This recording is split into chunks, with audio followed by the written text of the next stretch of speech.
Hi everyone, it's MJ the Fellow Actuary, and as you can tell by the title of this video, we're talking about NFTs again. And I know my actuarial audience is kind of sick of this. I mean, I had a comment in the last video where I think the person actually needs to go check out the doctor because they said that they literally threw up in their mouth because they thought NFTs were so dumb. I must say, if you guys are gonna hate, don't be a vanilla hater. Come up with something a little bit more creative. I mean, I read some of these comments, so make them worthwhile. I mean, I had another one that was just NFT is stupid. I was like, come on, put it. I put effort into these videos. You got to put at least a little bit of effort into your hate. But it's interesting. It really is fascinating seeing this dislike towards a technology. I mean, it's an interesting thing, and it's something that I've seen before, actually quite recently, and that was regarding Bitcoin. I mean, you can see on this channel that we've been talking about Bitcoin, I think, since 2016, 2015. And back then, Bitcoin got the same amount of hate. People were like, this is stupid. I don't know if it caused anyone to throw up in their mouth, but there was a lot of hate and a lot of negativity towards Bitcoin, saying it's just a pyramid scheme, it's never going to work. And we look at Bitcoin now and the whole blockchain industry, it's over $2 trillion in a very relatively short period of time. Which means either, the dumbest people in the world are the ones who have all the money, and that this is just a weird situation that we find ourselves in, or maybe the technology isn't so dumb as we might have first thought. Now, I can understand why there's pushback. I mean, one of the things I've been trying to do lately is tap into a little bit of psychology, try and understand the human mind a little bit more. And from a psychological perspective, what we tend to see is that if people feel that they've missed the boat, especially intelligent people, if intelligent people feel like they've missed the boat with a new technology or a new wave, they don't want to say to themselves, gosh, I made a mistake by not getting in early enough. I should have been more awake. I should have been more attentive. I should have been doing more research. Instead of them having that conversation with themselves, a psychological viewpoint could be that because these are intelligent people, their ego is quite inflated. They want to protect that ego. So what they do is they dismiss the technology as being stupid, not worthy of their time. This is just one big bubble. It's going to burst. And, they'd rather defend their ego than broaden their horizon. And of course, I mean, these technologies, there is a lot of enthusiasm. We do see bubbles, they do pop. But what Bitcoin has shown is that they rebound. And I think the same can be said about NFTs, is we might possibly be in a bubble, or we might possibly be at the beginning of something very, very big. It might possibly burst, but chances are it might come back a lot stronger. And what I want to do in this video is talk a little bit about the future of NFTs, because at the moment what we've seen is NFTs are absolutely dominating in the art and the collectible scene. So for those of you who play Pokemon cards, you know that in order to trade these things, it's a little bit of a mission, the logistics around it, making sure that the cards aren't bent, that they're not fake. Are you gonna send first, or are you gonna pay first? You have to have this awkward conversation with whoever you're trading with. I mean, there's a lot of friction when it comes to transacting with Pokemon cards and I guess other collectibles. And even more so with art, because art comes in all these weird and wonderful shapes and sizes, and it's like, well, where do I put this thing now? And they take up space, all these kind of things. NFTs, I mean, and this is why it's such a fascinating technology. It's because February, I mean, we were going big into Pokemon cards, and then March, that was kind of when the first NFT explosion kind of happened. And it's like, wow, it's so much easier to use NFT technology than it is to use the tangible, Pokemon cards or physical art pieces. And we've seen that the technology, I mean, this is coming to a financial point of view. If I've got a Pokemon card for sale, or I make a physical art piece, I can only really sell it within South Africa. I'm in Cape Town. Maybe I can get it to Joburg, maybe to Durban with a little bit of, delivery expense. But as soon as you're trying to sell across border, because I did do that. I sold one art piece to an American. And then it gets stuck in customs, and then it's this, and it's a delay, and it could get damaged. I mean, when you try and do these things without the technology, you see what a hassle it is. Then when you start using the technology and you realize, wow, not only is it seamless, you don't have to talk to the person, you don't have to do any of these things, these transactions just happen instantly. But, and this is where, like I say, from a financial point of view, it's your market is so much bigger. I mean, my art and my Pokemon cards only really in the South African market, maybe a few people overseas that I know personally.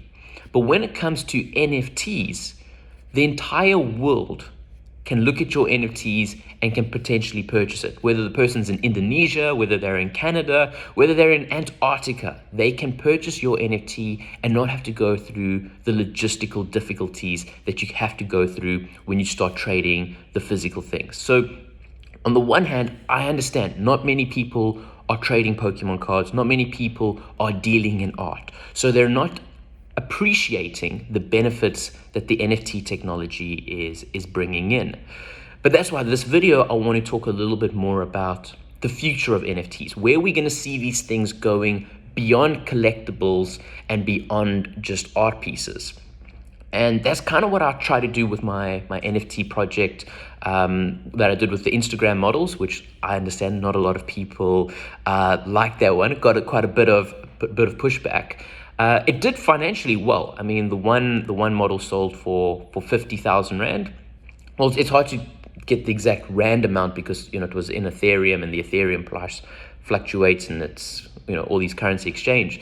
But for those of you, I mean, 50,000 Rand, it's like almost 5 times like the minimum wage here in South Africa. And that's insane. When you put that amount into, relatively like that, you realize that these things have power, they have potential. And what I was looking at in that whole Instagram model thing was how content creators could potentially use NFTs as an additional source of revenue, as a way to kind of monetize their fan base, but not just say, hey guys, give me a donation, or hey guys, subscribe to some inner circle to get more content. It's now, I will give you a token that has got value because it's a one of one. And in the future, if my community grows and gets even bigger and I have more fans supporting me or going through me, then that NFT is going to have more demand, and therefore, I mean, the supply is one, is going to push the price up of that thing. And it's a way for the community to kind of invest in their favorite creators, because then the creators can use the sales to make better content, to reach a wider audience, and you've got a very lovely positive feedback loop. So the one future that we're going to definitely be seeing with NFTs is content creators are going to be taking it up, whether you're an Instagram model, whether you're an online educator, whether you're just a general influencer in a specific space. We're going to be seeing that these content creators are going to be utilizing NFTs as not only just a source of revenue. Well, it's weird. It's kind of like a source of revenue, but it's also like a form of investment. And all in all, I think it's going to be well received by communities, and it's going to increase engagement and all that kind of stuff. So NFTs, content creators, made a whole art piece about it. I mean, that's going to happen soon. I mean, I'm even thinking about maybe setting up a platform and kickstarting this thing, because it makes so much sense. The next thing that we're going to see with NFTs, and let me maybe bring it back for my actuarial audience who seems very anti this technology. What we're going to be seeing in the future is a life policy. So you would come up with a life policy. It's a legal document between the policyholder and the institution, and we're going to see that can be represented as an NFT, a non-fungible token. Because let's also just maybe take a step back before I get into this whole thing. I mean, before we had fungible assets, before we had gold and all these other commodities where we didn't matter. I mean, that's what the word fungible means. You don't care if you get this gold coin or that gold coin, as long as the weight is equal. Fantastic. You're interested in the metal. So gold is a good example of a fungible token, or a fungible asset, and then Bitcoin is a fungible token or fungible version of it. Non-fungible means that you can't trade like for like. They're each of these things are unique. And I mean, look at the original asset. The original asset for humanity were cattle. I mean, that was kind of like the first thing that we started, getting worried about ownership and all that kind of stuff was around cattle. And cattle are non-fungible. They have different genders, they have different sizes, they've got different levels of healthy. I mean, anyone who goes to a farm, you can very quickly check out that not all the sheep are identical. This one's ears are a little bit bigger, or this one's wool is slightly softer. But anyway, we're not going to go into much of the farm animals. Go check out a zoo if you need more clarification on how animals are unique and stuff. But so what we see is, from a historical point of view, non-fungible assets were kind of what we had before we had fungible assets. So the fact that we now have these non-fungible asset class that can now be represented on the blockchain, it's a big achievement. Because think about it, Bitcoin, it's got two main dimensions. It's got the amount of the Bitcoin and who owns it. So, Michael might own 10 Bitcoin. Charlie might own 30 Bitcoin. It's who owns it and how much. That's basically it, okay? From an information point of view. You look at the amount of information that can be contained in an NFT, it's limitless. I mean, you can literally have anything that you want, you can store it, and you can make these things. And this is where we come into the insurance. If we come into insurance now, you go to your favorite insurance company, you buy out a life policy, they can turn your contract into a non-fungible token.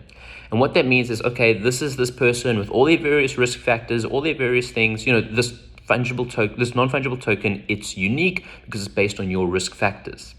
Now, what they can do is they can start, making everyone an NFT from a life policy point of view, and then insurance companies can get together. I mean, they can even do this in a decentralized marketplace because of how the technology works, and they can say, listen here, we've got too much risk in Cape Town. So too many life policies in the city of Cape Town. And they're like, that makes sense. I mean, our offices are there, our advertising is there. So we're selling to people in Cape Town. But we don't want to have all our risk concentrated in the city of Cape Town. If there's a COVID outbreak or if there's a tsunami, fortunately, Cape Town, we don't get tsunamis, but if there was a natural disaster that, wiped out a lot of people in Cape Town, they can put a lot of pressure on the insurer because now all of these claims have to be made simultaneously, and it kind of goes against one of the primary assumptions of insurance, in that the risks are independent. So what they can do is an insurer in Cape Town can trade maybe one of its non-fungible tokens or one of its life policies for someone in Mexico, and then someone in Tel Aviv, and then, someone in wherever, until what they have is a geographically diversified book of various risks, so that if there is a natural disaster or anything in one area, the rest of their book isn't threatened.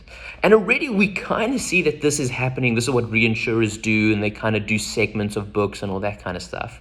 But the way that we're seeing insurtech and a wave of new insurance companies, we need a way to transfer risk without the need of relationships, without trust, with all those kind of things. Because at the moment, a reinsurer will say, hey, this insurance company, they got good underwriting, therefore we can trust them and we can use their one, and it will have a legal team and they will facilitate the trade, and it's quite a process. If you can make these things as non-fungible tokens and you can kind of tie in a lot of the risk factors to these things, of course, this is very complicated and we may be 5 years away from this occurring, but it's one of the ways that we could be seeing non-fungible tokens being used in the financial industry. And I think that's quite an exciting thing of this technology, and that's why it's a little bit disappointing that the actuaries are kind of like, covering their eyes and being like, I'm not looking at the technology. I'm not looking. I mean, I remember when they introduced an R component into these exams and you had to learn R in a programming language, a lot of actuaries were like, no, I don't want to. I want to stick to Excel. I want to stick to writing on my dinosaur. And it's kind of like, no, if you're an actuary, you've got to embrace technology. You've got to start opening your eyes, seeing the new technology and thinking, how can I incorporate this? How can I utilize this? How can I use this to better manage the risks within various organizations and stuff? But enough about actuarial science, because let's admit that can get a little bit boring if we talk about that for too long. So let's rather come back and maybe end off this video with one other thing I can definitely see happening with NFTs. And I mean, this is the horrible thing. You Google some of these ideas and you see people already doing them. So you're like, I need to get this YouTube video out before everyone starts doing it. So I can be like, guys, look, I also was thinking about this. I was thinking about this. But what's going to happen, and this is another little prediction, is Netflix, Disney Plus, HBO, all these streaming platforms, I foresee their monthly subscriptions are going to tend to zero. So yes, I know at the moment Netflix keeps, rising the cost, and it gets really irritating. You have to now leech off your brother's one and all these kind of things. But what we're going to see is that these things are going to start trending towards zero. I mean, a lot of people who, I like Netflix because of the convenience. I'm lazy. I can just flick through it. But I know a lot of friends who rather just use Pirate Bay and all these other things, and they download movies, and they watch it for free. And of course, we can have a whole ethical discussion on what that is. But that is happening. So a lot of people are already consuming a lot of this content for free already. And unless they figure out a way to stop that, and I know there are some thoughts and ideas behind it. I mean, there's even a Stellenbosch-based blockchain firm that's trying to tackle that. But essentially, I kind of see it that Netflix and Disney are going to cave in and say, you know what, our platforms are free to watch. Now you might be thinking, wait, how are they going to be making money then? And this is where the NFTs kind of step in. I mean, let's talk maybe about Disney, because I think more people understand the shows that are on Disney. So you look at something like The Lion King, okay? The Lion King movie comes out. Everybody loves The Lion King. What's the first thing kids want to go do? They want to buy, plush toys of Simba. They want to go get a poster of Scar. Okay, maybe not Scar. He's the bad guy, hey? Of Mufasa. And, there's a whole bunch of souvenirs that can be purchased around the intellectual property of these characters. What I kind of see is going to happen is there's going to be limited edition NFTs based on these characters. It might be characters, it might even be scenes. So, imagine that, Lion Kings have got some iconic scenery. Now, imagine if you can buy the one of one of each of the different frames. Like, they took the movie and they put each frame as an NFT. So there would be quite a lot of them, but think about them. Each one would be unique. People would spend quite a lot of money on these things. And what we will see is that movies might even use NFTs as their main revenue stream, saying like, look, we know people are going to be watching these things for free. There's nothing we can do to stop the torrenting and all that kind of stuff happening. But hey, why don't we turn some of the special moments in the movie or the special characters into these collectible things that people can have on the internet and raise our funds by selling them? Because think about it, okay? A lot of people use apps like Tinder, Bumble, or whatever to meet other people online. Or people just use generally Reddit even to kind of make friends online and do all these kind of things. Now, if you're busy talking to someone, it's so easy to lie or be inauthentic. So if someone says, oh, they absolutely love The Lion King, and you can be like, oh, I love that movie as well, and but meanwhile you don't. Whereas if you, let's say, really do like The Lion King and you've purchased an NFT on it, and this person that you're talking to, and they're like, oh, they like The Lion King, and you're like, well, I like The Lion King, and you can both go and see on their crypto wallets that both of you are holding NFTs of The Lion King that you've paid significant value for, that kind of really shows that you are a devoted fan to the show. Then it's kind of a way to authenticate or to validate your claim that you really are a fan of a specific movie. And then the person knows, okay, this person's not just saying they like this movie because they want to impress me, or they're putting up, again, coming from a psychological point of view, the mask. They're pretending to be like this so that, I maybe like them or whatever. What we can now see is that the fact that this person really has put in their own hard-earned money into an NFT shows that they really do like it. Because, Facebook, anyone can go and click like on the Lion King Facebook page or add it to their interest. The fact that there's no cost to it means that action doesn't really communicate much. But if you've purchased an NFT, you're communicating to this person, and I guess to everyone else on the internet, that you are a big Lion King fan. And how this technology could work is you could have all the people who have got these Lion King NFTs could kind of get together, form a Discord, have a conversation, say, hey, what was your favorite part of the movie? Or what was Scar called before he got his scar? And, you can have all these crazy discussions with people within a community. So I see the big thing with these NFTs is community is a driving factor in their value, and movies are able to create communities because of the way. I mean, I kind of see movies as the highest form of art, because you kind of got everything: sound, acting, visuals. I mean, it's all kind of brought in together, and it's a very lovely way to kind of consume it. So movies will create communities. Communities allow for NFTs to be created, and I kind of see it as the future of how a lot of these films are going to be funded, or even as a revenue stream. And like I say, is it Ashton Kutcher and MK? I know that's his girlfriend. I'm not going to try to pronounce her name. I might mess it up, but I think they've done something just like that. They've sold the characters of their upcoming show as NFTs, and they're using the proceeds of that to start developing it. So I'm a little bit annoyed with myself for not making this video sooner, because I've had these thoughts brewing in the back of my mind, but of course been very, very busy with NFTs, with actuarial tuition lately, and all these kind of things. So kind of haven't had a chance to just sit back, relax, and share some thoughts about the future. So yeah, that's kind of my little update on NFTs. They've been absolutely phenomenal to me in the month of August. I mean, yeah, I think NFT sales have completely eclipsed all the money that I've ever made as being a fellow of the Actuarial Society, which took like 8 years to get into, and I've been working, for the past three years. So it's weird. A lot of people study actuarial science because they want to make the money and they want to, become part of the capitalist system.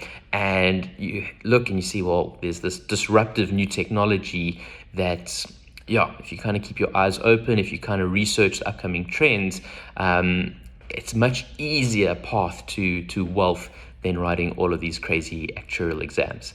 But hopefully that doesn't put you guys off studying actuarial science. I mean, I still think it's a great discipline to learn. It really opens up the mind, makes you think about all these good things. But it's good that we also don't just think about actuarial science in traditional problems, and we do apply it to the wider fields and embrace technology. I mean, let's just embrace it. And it's like, I mean, we'll talk about artificial intelligence on another video. Like, the way people are hating on artificial intelligence, it's crazy. But this video is about NFTs, and I see it's gone on for long enough, so I'm going to sign off. Thank you so much for watching until the end, and leave a comment, even if it's negative. But like I said, make it a little bit more creative. I don't want any vanilla haters on my channel. Spice it up a bit. Thanks so much, and I'll see you guys soon. Cheers.